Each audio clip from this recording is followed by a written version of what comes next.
ka-English. Masya na finish. O, mga ang cross sa gagabmay, ang nagka-connection niya po sa cross o sa warrior. Kadiyaman yung butang diyan. Ganito sumabot ng panahon na yung pangandaman. O, bahin sa cross, atong iambit na ito sa ususa ka na ito. Ang bahin sa cross, kaya mamagani ang cross.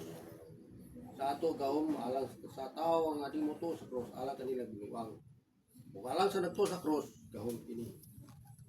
Muna nga, karon ng panahon, na atong magiging waton, mag-ambit kita sa kasakit ni Kristo. Ang kasakit ni Kristo, ginuwas kita, dinagay sa cross. Diyan nakita ang pagtubos niya kanato sa paglansang sa cross. Muna ang cross. Diyan nakita na gitubos kita sa itong mga sala. Nagpalansang siya sa cross, aron kita tutubos. So muambit kita kung sa'y kasakit sa itong labang magagahon. Kung sa'y nahaguman niya sa unang panahon, karon sa'y pagbalik, di na, ingon nga, pagpalansay sa cross o kutro. Kung dili, iatag niya kanato sa tukso kanato, kaningon siya. Ipapasan ko kaninyo akong yugo, nga akong ipasan sa unang panahon. Karon ipapasan ko kaninyong yugo, kung inyo kining agwan taon. Ang yugong ipapasan niya kanato, mao ang cross. Ang cross, nagtubang blaod. Mao na ang Ten Commandments. Karon nagsugod lang ang atong kalbaryo, atong ipapasan niya kanato. Gaanta panupas kinawi o ubang pang mga gihatag kanto nga mao ang mga armadura, nagipasar kanato. Og naambit nato ang kalipay kasakit.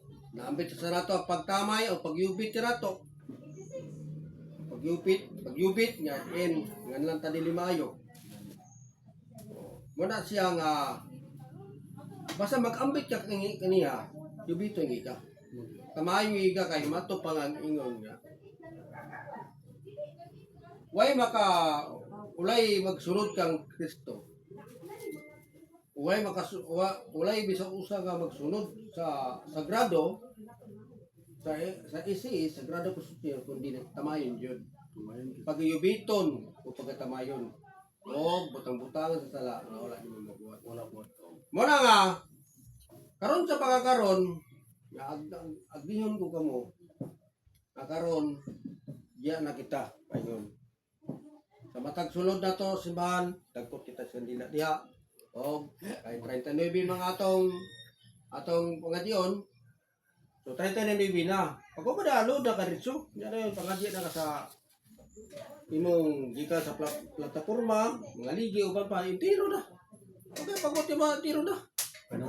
Oh, pagod mo dia. Wala yung unsa pa. Aron dili nimo kay maabot pa tag alas 3. Na mauli naman. Pagabot mo rin pila na. Ana, kay gatong giboton military discipline na atong oras.